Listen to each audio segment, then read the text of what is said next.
હવે આવશે. યા દેવી સર્વભૂતેષુ વિદ્યારૂપેણ સંસ્થિતા નમસ્તસ્યૈ નમસ્તસ્યૈ નમસ્તસ્યૈ નમો નમઃ. નમસ્કાર વિદ્યાર્થી મિત્રો. Doctor Baba Saheb Ambedkar open university દ્વારા સંચાલિત satellite open and distance learning પરામર્શન કાર્યક્રમમાં આપ સૌનું ફરી એક વખત હાર્દિક સ્વાગત છે. વિદ્યાર્થી મિત્રો, આપ જાણો છો તેમ આપણે જુદા જુદા વિષયોને અંતર્ગત સેટેલાઇટ પ્રોગ્રામ યોજીએ છીએ. આજે આપણે એક નવા જ વિષયની સાથે અહીંયા મળ્યા છીએ. આજનો આપણો ચર્ચાનો વિષય છે gender equity in distance education. આ વિષય એટલા માટે આપણે પસંદ કર્યો છે કે આપણે સ્ત્રી શિક્ષણ અને જે સ્ત્રીઓ આપણી પાસે ડિસ્ટન્સ એજ્યુકેશનમાં અત્યારે અવેલેબલ છે એઓને વુમન્સ ડેવલપમેન્ટ સેલ અંતર્ગત આપણે વધારે શિક્ષિત કરી શકીએ. આ આપણો જે પ્રોગ્રામ છે એના માટે આપણે ચર્ચા માટે અહીં મળ્યા છીએ. ત્યારે આપણી સાથે વિષય નિષ્ણાત તરીકે 3 મહાનુભાવો અહીં ઉપસ્થિત છે. હું એઓને સૌથી પહેલાં સ્ટુડિયોમાં આવકારું છું અને હું એમનો પરિચય આપને આપી દઉં. સૌથી પહેલાં મારી સાથે બેઠા છે તે શ્રી A.K. સિંઘ સર, કુલપતિ Shri doctor Baba Saheb Ambedkar open university. એમની સાથે છે doctor David Sadker, professor, American university, Washington DC. એઓ અહીં આપણી માટે એટલે કે વુમન્સ ડેવલપમેન્ટ સેલ અંતર્ગત આપણને ડિસ્ટન્સ એજ્યુકેશનમાં પરામર્શન આપવા માટે અહીં પધાર્યા છે. હું એઓને પણ અહીં આવકારું છું અને એમની સાથે છે સુશ્રી તસ્નીમ કાલસેકર. હું એઓને પણ અહીં આવકારું છું. એઓ અમેરિકન સેન્ટર મુંબઈથી અહીં પધાર્યા છે. હું તમામ મહાનુભાવોને અહીં આવકારું છું અને સિંઘ સરને વિનંતી કરું કે આજના કાર્યક્રમની વિધિવત શરૂઆત કરે. Singh sir. Dear friends and learners, on the occasion of particular talk on equity in distance education, I welcome Professor Setkar in particular and Tasneem Kalsekar, who represents the American Center, Bombay. As all of you would know that gender equity is an important issue in all the fields, particularly in education and democracy, because if society has to progress in the lines of democracy, it is necessary that the society as such, which should be say about 50% of women, should be equally empowered. And if they are empowered, then they can participate in the different activities of society and lead to a better society as well. How can this be done? How can we strategize our interventions in this particular process? These are a few very important questions for us, particularly in India, where if we go by a survey, then in India, in higher education, particularly in secondary education, the ratio between boys and girls is say about 74 girls and 100 boys, which is not very satisfactory. In fact, in comparison to the neighboring countries like Nepal and Pakistan and other places, it is a few points lower than even those countries. But we in our university have taken a kind of lead by introducing 2 courses. One is certificate course in women empowerment, another certificate course in development of women and learning as well.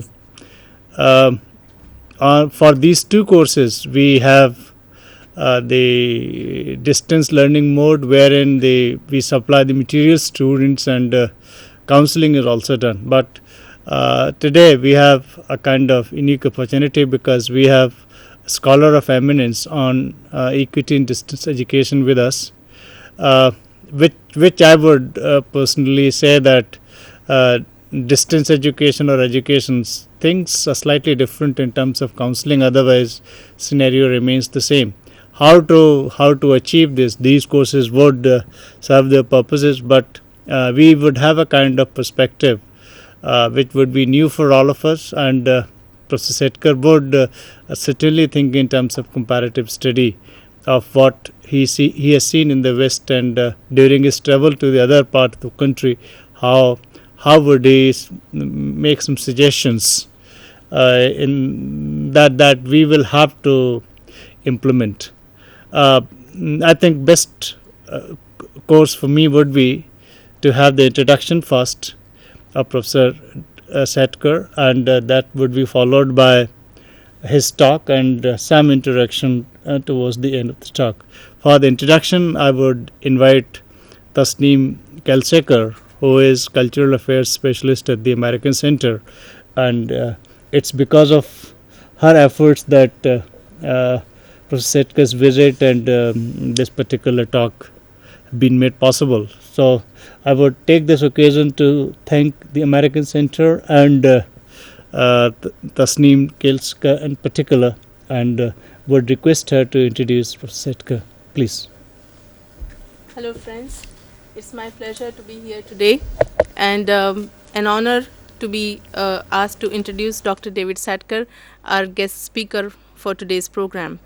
Dr. David Satker is a professor at American University in Washington, D.C., and along with his late wife, Myra Satker, gained a national reputation for work in confronting gender bias and sexual harassment. He has directed more than a dozen federal education grants, authored 5 books, and more than 75 articles in journals such as Phi Delta Kappan, Harvard Educational Review, and Psychology Today. His research and writing document sex bias from the classroom to the boardroom. The Satker's work has been reported in hundreds of newspapers and magazines in the USA.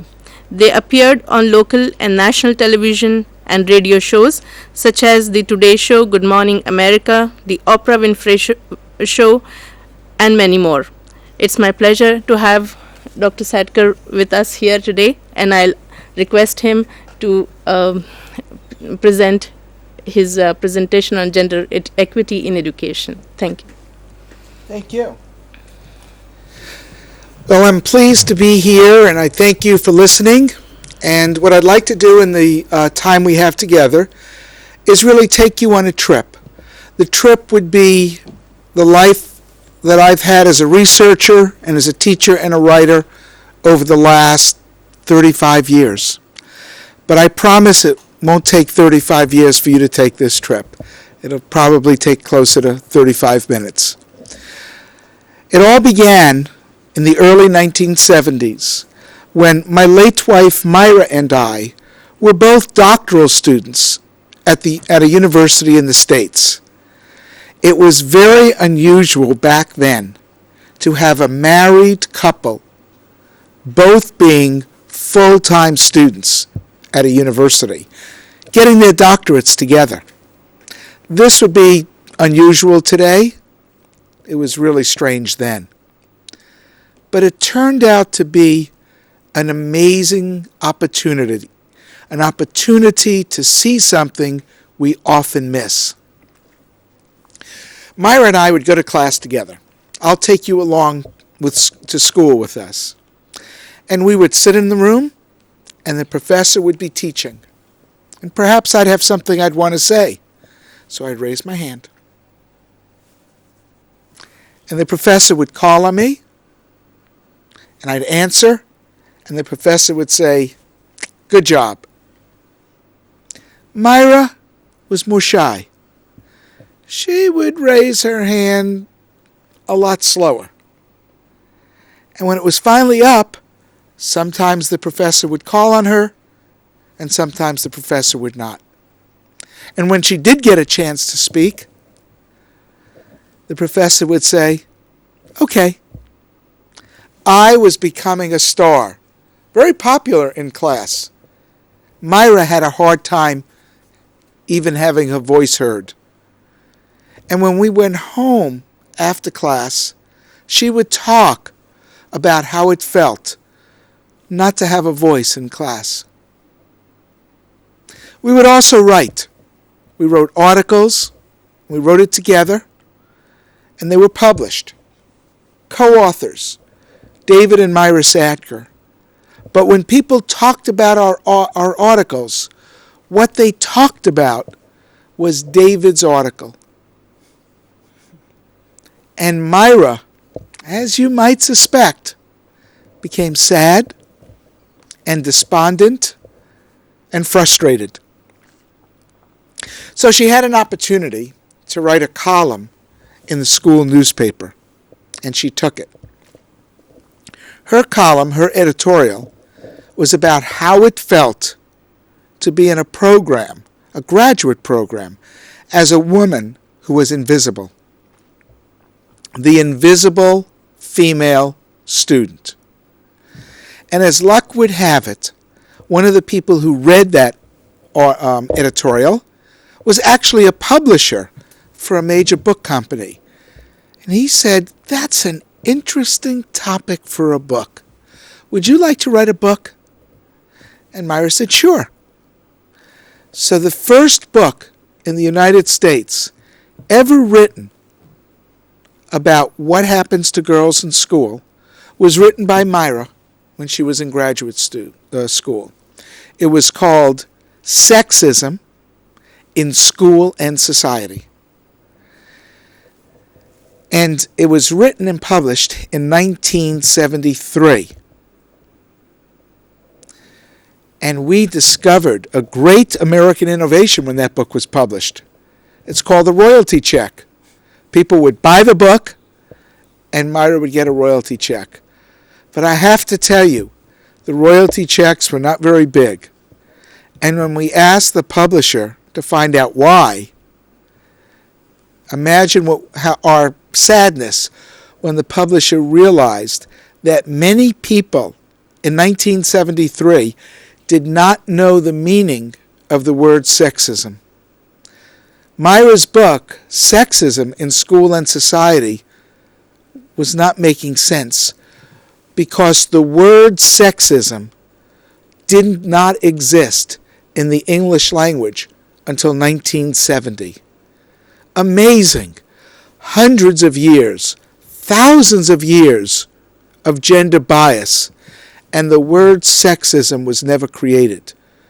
We had a word for bias based on race, based on skin color. It was called racism. But sexism was brand new. And you have to wonder why a bias, a form of discrimination based on your gender, did not have a word until 36 years ago. Well, that event, what happened to Myra and I when we went to class, became really life-shaping. We wondered, was what's happening to us in this graduate program, me being recognized, me having a voice, Myra not, was that true for everybody? And we began researching across America's schools, elementary or primary schools and secondary schools.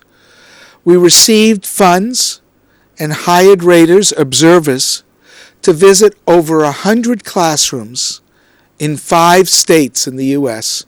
and observe how teachers were teaching boys and girls differently. And we discovered some amazing results. Sitting in the same classroom, listening to the same instructor, in the same school, boys and girls were getting 2 different educations. Boys were speaking out, talking out, even acting out, and causing misbehavior. Girls, on the other hand, were sitting there nice and quietly, smiling, comfortable. The teacher liked them. They liked school. Their grades were really good, often better than the boys' grades. So it looked as though boys were a problem and girls were doing just fine. Until you look closer.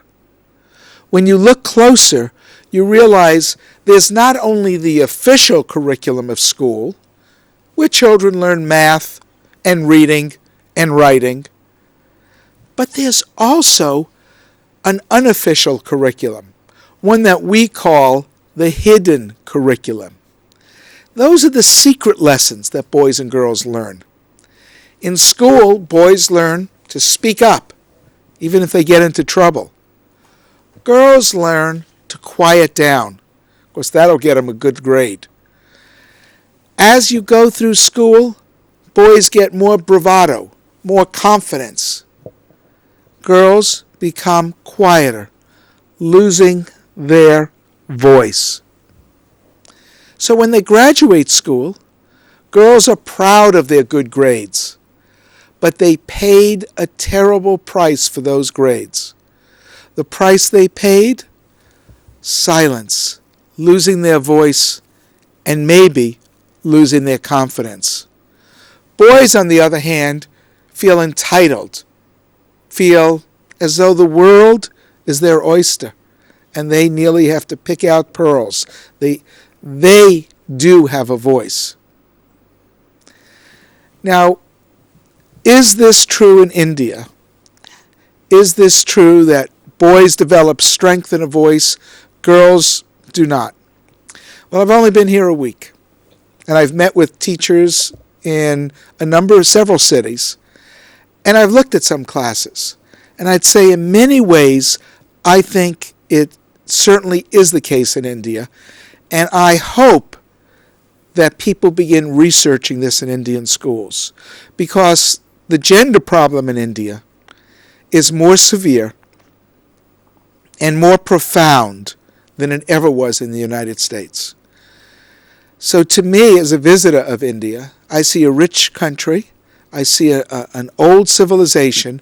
I see a country with a growing democracy, and yet I see that country walking into the 21st century with one hand tied behind its back.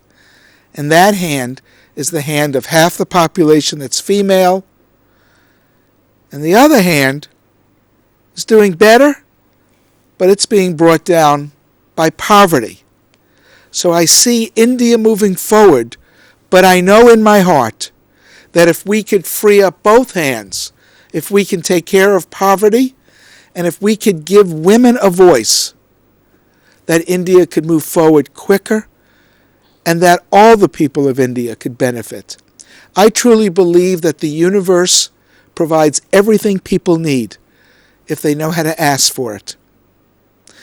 So when I look at Indian schools, let me just tell you a few things I saw my first week, and then we'll have a little quiz that I'll share with you about how males and females communicate differently, and we'll take a look at the gender gap in U.S. society and Indian society. Here are some things I see right away when I visit schools. I see the girls in one part of the class and the boys in another part. Two worlds separate. When I work with faculty, with adults, I see the same thing. The men sit somewhere, one place, the women sit in another place.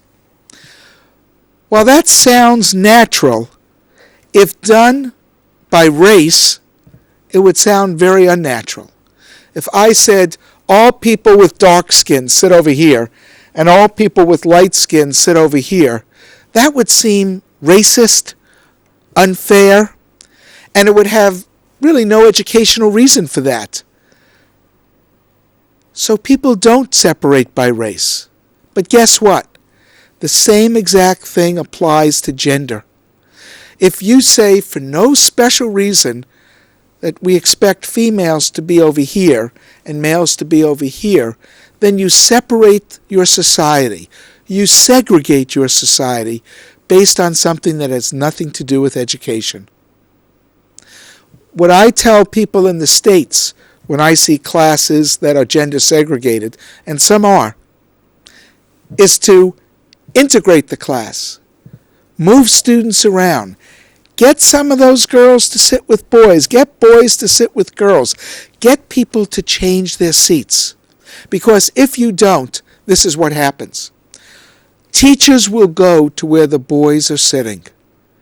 Boys are more active, more vocal, and also more mischievous. They get into trouble more. So the teacher moves to where the boys are sitting. The girls are left on their own. And so the girls sit quietly, ask for very little, and receive less of the most important thing in any classroom, which is the teacher's time and attention. Boys sitting together draw the teacher as if by a magnet, as though they were a magnet, and the teacher is pulled to them, and the girls get left out. So the first thing we do is integrate classes.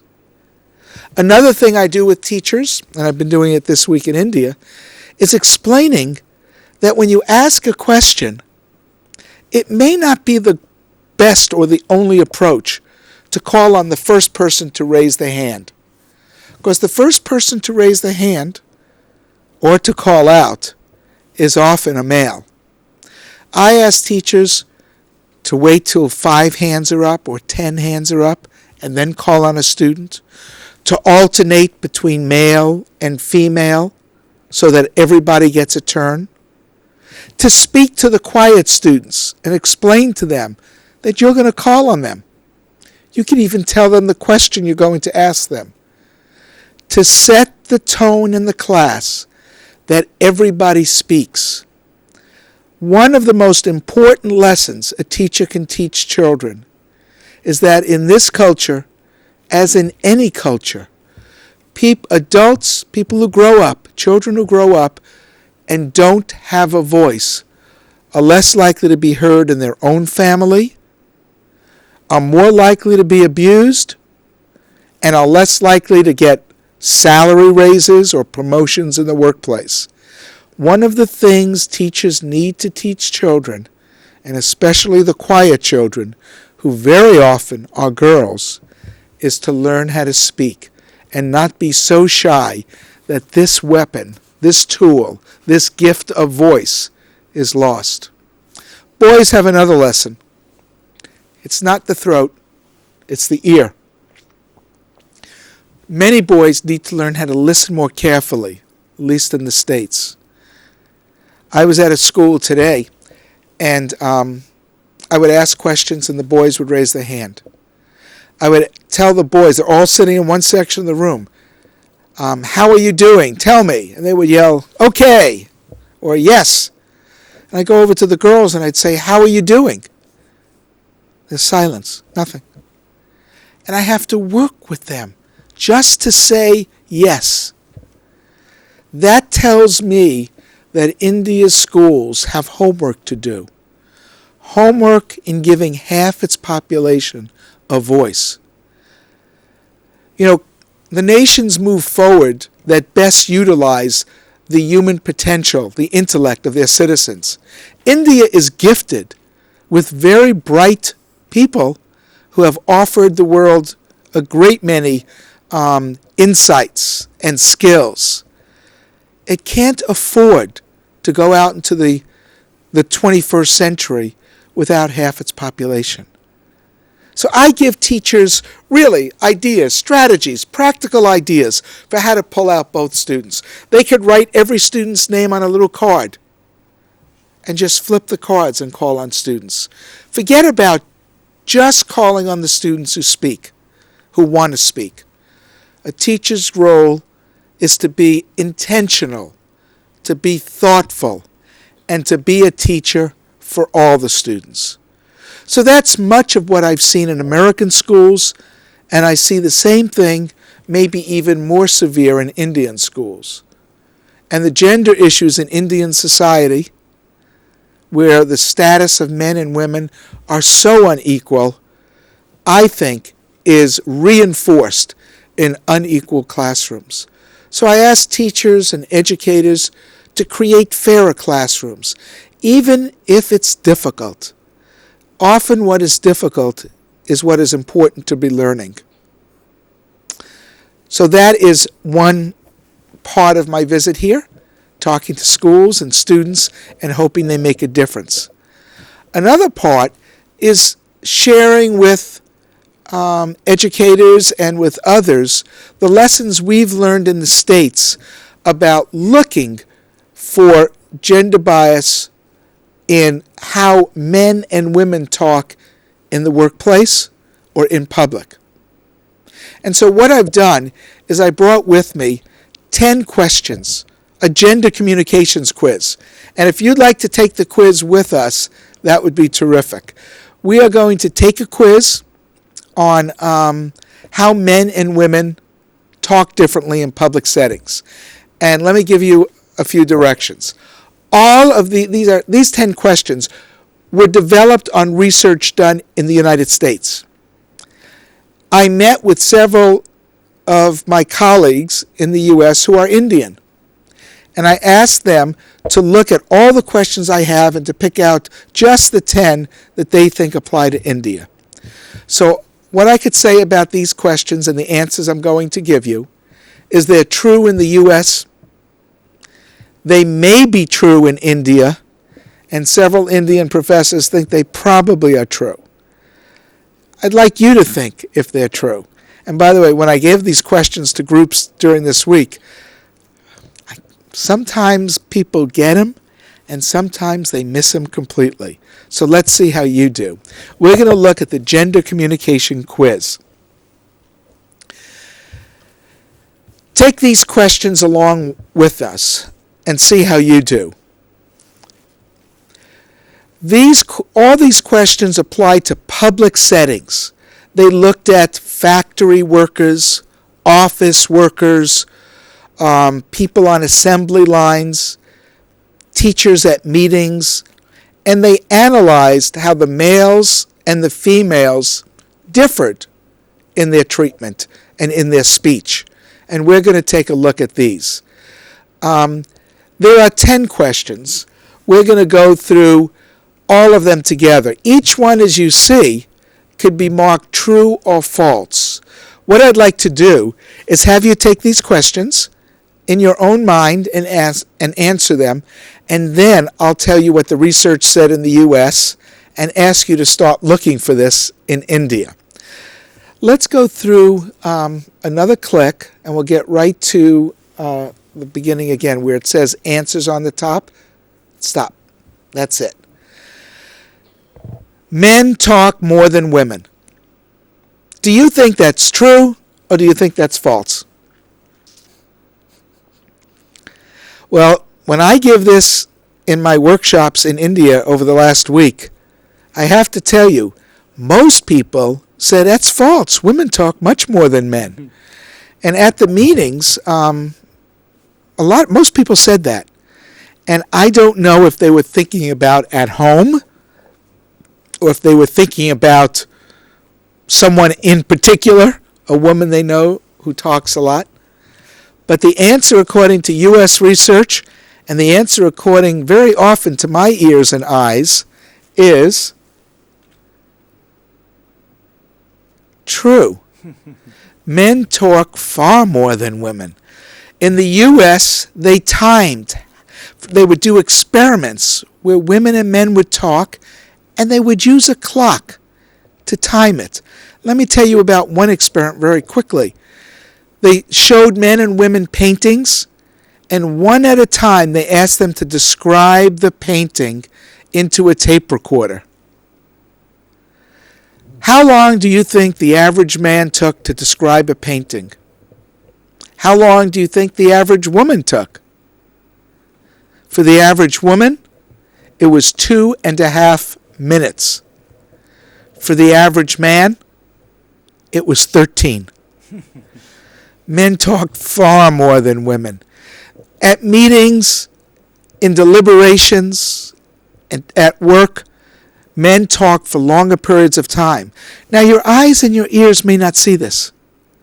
You may be blind to this because culture blinds us. We cannot see and tease out objective facts from biased culture. And very often the culture, and let me tell you a little anecdote. This is a fun story. My late wife and I did a lot of television shows in America when our research first came out. And we thought when we went to the shows, how can we do this well? Or, thinking of it another way, how can we avoid making any big mistake? So we thought, Well, we're going to tell them that boys talk more than girls, that men talk more than women. If I go in and I'm talking at the interview and Myra is quiet, people will say, he didn't learn anything from his research. Talk, talk, talk, talk, talk. If Myra talked all the time, people would say, what are they saying? They're saying that boys talk more, men talk more, and this woman doesn't shut up. So what we had to do was take turns. Myra would answer the first question, I would answer the second question. Myra would answer the third question, I would answer the fourth question. We would work to make sure we're equitable. So on our first show, we were on for 5 minutes. We recorded at home the show. We played it back, and with a clock, we timed it. How long does Myra take?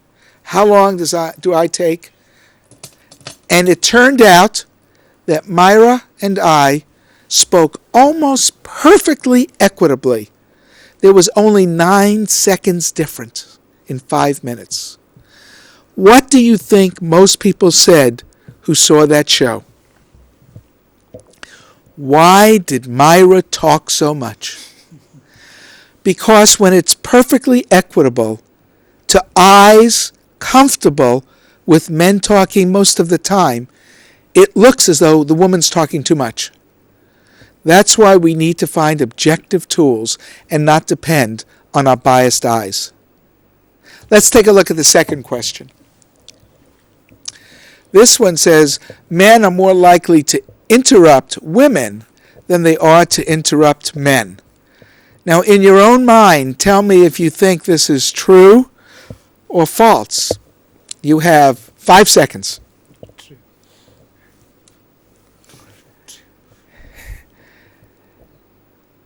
The answer is true.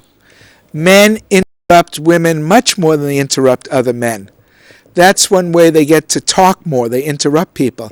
But if you look closer at the research, you even realize that men and women interrupt differently. When a man interrupts someone who's talking, he redirects the conversation. He says things like, I don't agree. Or wait a second, I have a better story. Or, no. Or my friend. He'll come up and try to kind of take control. When a woman interrupts, she's more likely to build on the speaker, to feed into the speaker, and to agree with the speaker. She'll say, oh, yes, yes, oh, that happened to me. I have a friend like that. So even the nature of the interruption is different. How are you doing so far? 2 questions. Did you get them both right? Are you 50-50? Do you want some more to improve your score? Let's take a look at 3. Question 3 reads, men not only control the content of conversations, they also work harder in keeping conversations going. This one's a little more difficult because there's 2 parts. Men control conversations, and they work harder at keeping them going. What do you think? 5 seconds. First part is true, second part wrong. We have a winner right here on the panel. The answer is false, because the first part is true. Men do control the content of conversations. But the second part is false. Women work harder asking questions and keeping conversations going. Now again, I'm not talking about what goes on at home with controlling conversations, but I bet even at home women are keeping them going. But in public settings, this is what we found in the States. Do you believe this is true in India? All I ask you to do is take a look and do it without the cultural glasses. Let's look at 4. Question 4 says, when people hear generic words such as mankind and he, they respond inclusively, indicating that the word applies to both sexes. Do you think that's true or false? Do you think words like mankind, people image applying to both men and women, or do you think that's false? False. We have the answer, which is false.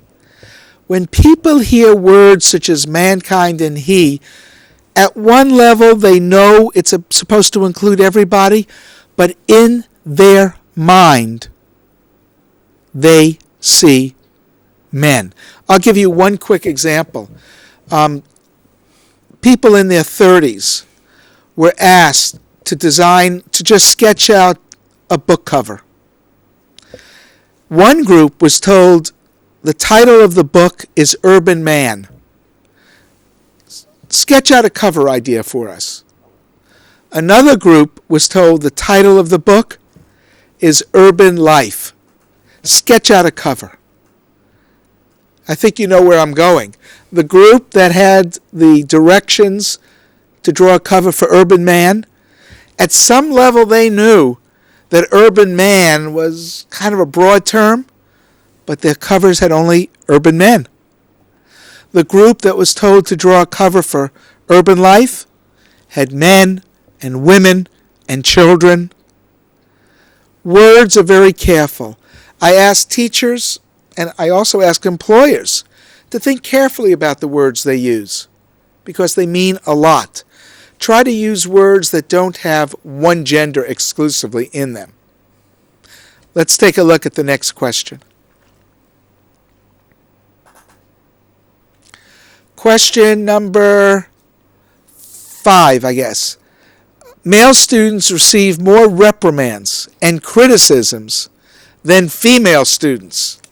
Now we're looking at a classroom, and we see that the answer is true, and I'm going to have to reprimand someone for that.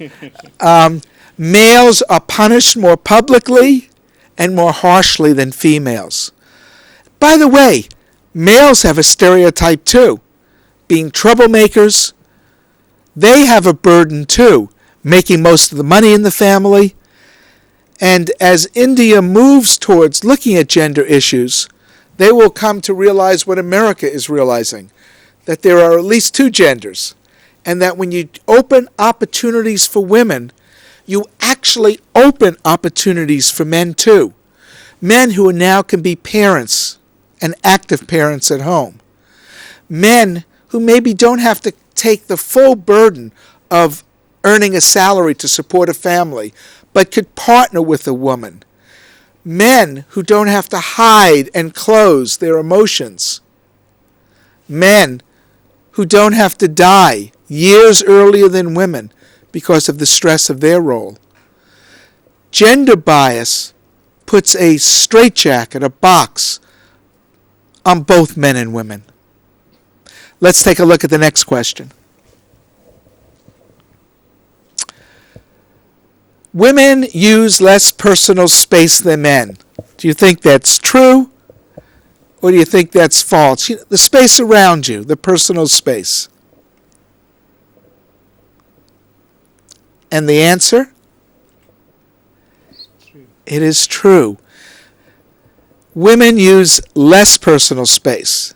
Did you ever go to a lobby or a public place, maybe an airport, a bus terminal, someplace, and you see women and men sitting together? You'll see the women sitting closed up, and you'll see the men stretched out. Men take up more space. Women take less space. What does it mean if you take up more space? Why is it important if males talk more than females? Why does it matter if one gender interrupts more than the other? It matters because those are all signs of silent entitlement, of special privilege, of power that is invisible until you begin talking about it. I hope as we go through the quiz, you'll begin talking about it. Let's take a look at the next question. When a man speaks, he is listened to more carefully than a female speaker, even when he makes the identical presentation. So a man's voice, a man's work carries more power than a female speaker. Do you believe that's true? Let's take a look. It is true. It's called the devaluation of women, and you find it across society. Let's look at the next question. Women speak in a more tentative style than men. What do you think? Tentative, that means asking questions, sounding less sure of themselves, less likely to give an order. What do you think? True or false? False. Let's take a look. Oh. You were doing well until then. Women do speak in a more tentative style. A man comes into a room and he says, "It's hot in here." A woman comes into a room and says, "Is it hot in here? Are you hot?" Much more tentative. Let's look at the next question. We're going to look at the next question now. Here we go. Women are more likely to answer questions not addressed to them. Women are more likely to answer questions that are not addressed to them. So someone's asking a question and a woman butts right in and answers it. You think that's true or false? Well, if you picked false, you are correct. Men answer questions not addressed to them. That's why they get to talk so much. Let me give you an example. An Indian man and woman go into an office. They're being interviewed by someone, maybe a school official, and the school official will say, looking at the woman, "How many children do you have?" And her husband would say, "We have 3 children. 10, 12, and 14. The names are..." Men do that much more than women. We have one more question. I hope your score is pretty good. The last question reads, there is widespread sex segregation in schools, and it hinders effective communication and effective learning. I think that's kind of what it is. It's not coming out. There we go.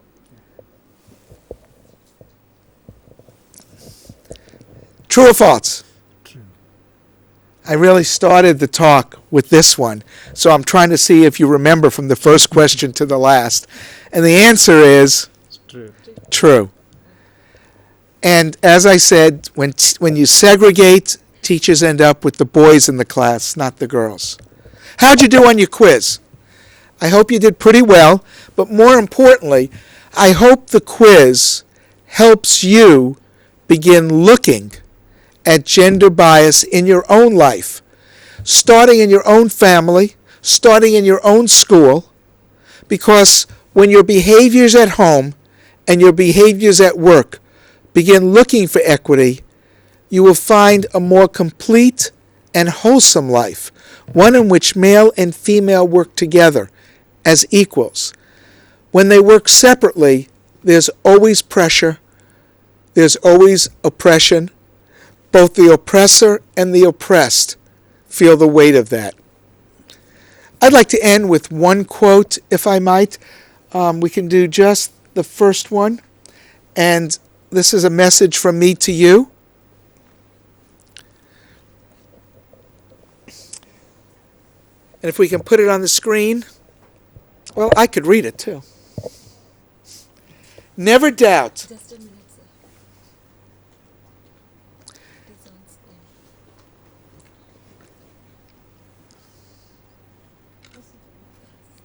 Okay, I think we have it now. There we go. I like this quote, and I hope you do too.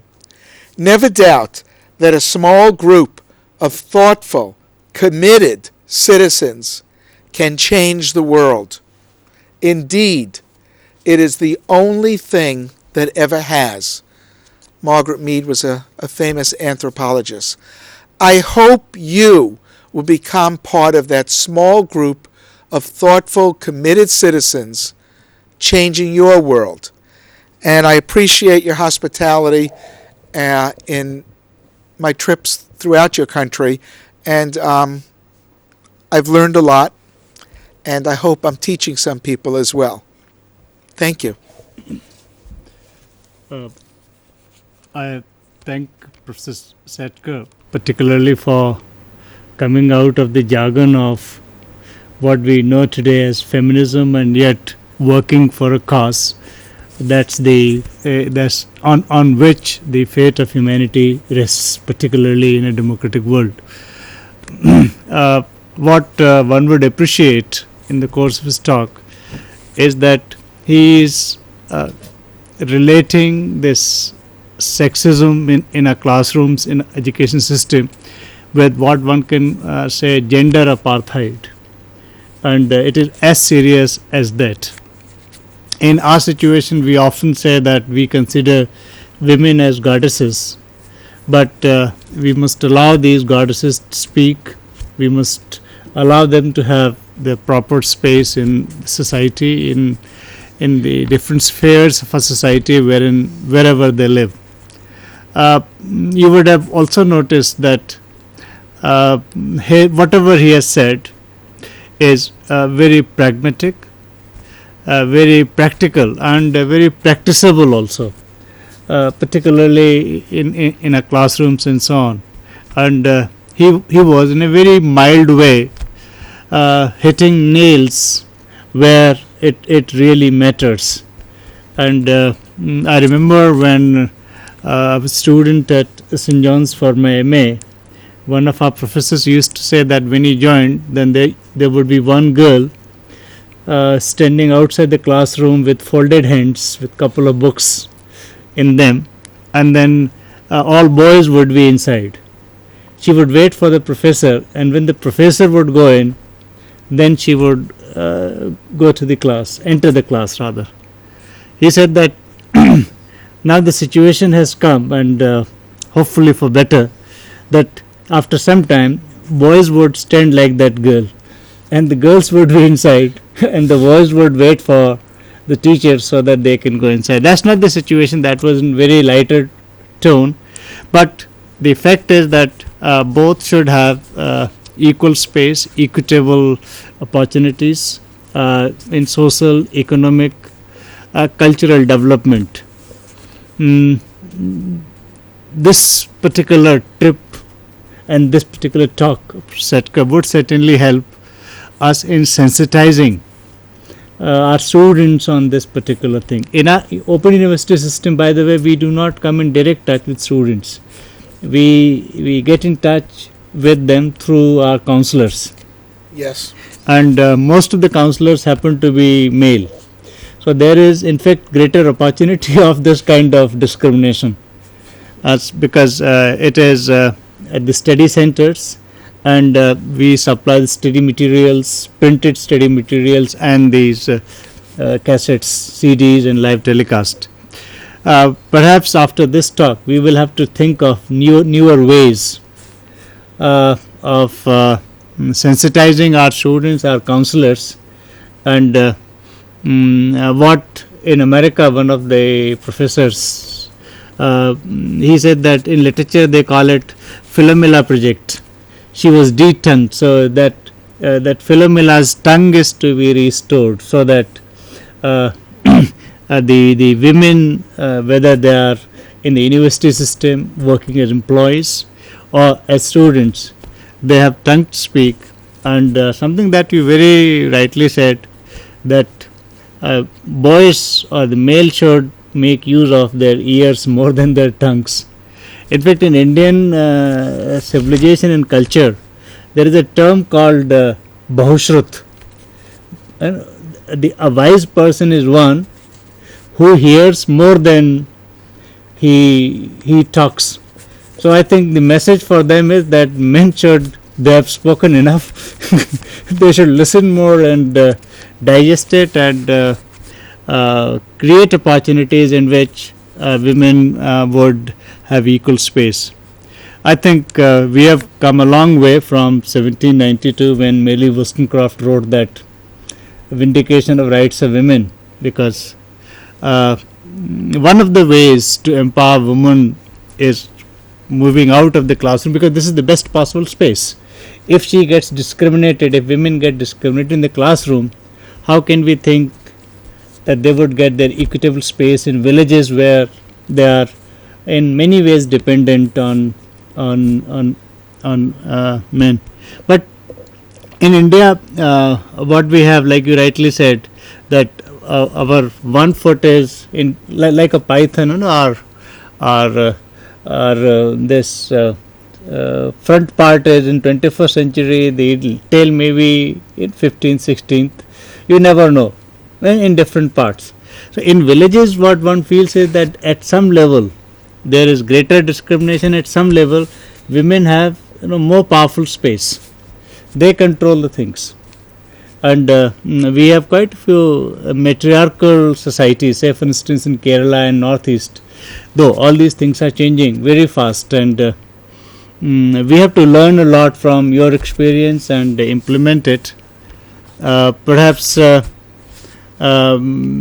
two great democracies of the world have to think of this question together and move towards a mutually enriching experience in this particular direction. I would take this opportunity to thank American Center, in particular, Tasneem US Department of State, Kalsekar, on whose invitation Dr. Satkar is here. And particularly Dr. Satkar, because I never thought that such a talk on a topic like this can be so much free from acrimony, can be so interesting, and can be so practicable for us in particular. Maybe this interaction, this dialogue that has begun today with the USAFE or United States American Center, this would grow, and we would be happier to have more such interactions, because it opens up altogether a new world. Perhaps tomorrow we will have more interaction when we have this seminar and discussion. Here, if you permit, we can thank Professor Satkar and perhaps he would want to say a last word to our viewers. He should have the last word. Who comprise? I mean, we have our viewers, including educators as well as students. So, would you want to say educators, counselors, students all over the state, how they can together make our society some more kind gender of, equitable? because that you should have the last word and the last laugh, both. Well, I guess it should be a good last word. I think each person, and I think I'm not alone on this, each person is sacred and each person has value. And I think people in education know this in their mind and in their heart. But I think what they need to do is make sure their behaviors reflect that. Counselors, students, and teachers could look at this as an opportunity to grow in their own work. I have found that equitable teachers, equitable counselors, are effective counselors. One of the foundations of being effective in a classroom or in a counseling setting is being fair and equitable with each student and each person. So I encourage you to do this. It is not easy, but it is very worth it. I'm reminded of an anthropologist who said, if fish were anthropologists, the last thing they would discover would be water. Sexism is like a sea that surrounds us, and too often it's the last water that we recognize. So I ask you to begin looking for it, and in a constructive and cooperative way, come up with ways to get rid of sexism and create more equitable educational environments. Thank you. I thank you again, beyond words, with me, for being so kind and being with us for this particular talk. We will have more enjoyable session tomorrow. Thank you. Thank you all. Yeah. વિદ્યાર્થી મિત્રો, સમયની મર્યાદાને ધ્યાનમાં રાખીને આપણો કાર્યક્રમ હોય છે. અહીં સમય આપણો પૂરો થવા આવ્યો છે, તો તમામ મહાનુભાવોનો યુનિવર્સિટી તરફથી આભાર માની લઈએ અને સાથે કાર્યક્રમને અહીંયા પૂરો પણ કરીએ. તો આપની રજા લઈએ છીએ વિદ્યાર્થી મિત્રો. નમસ્કાર.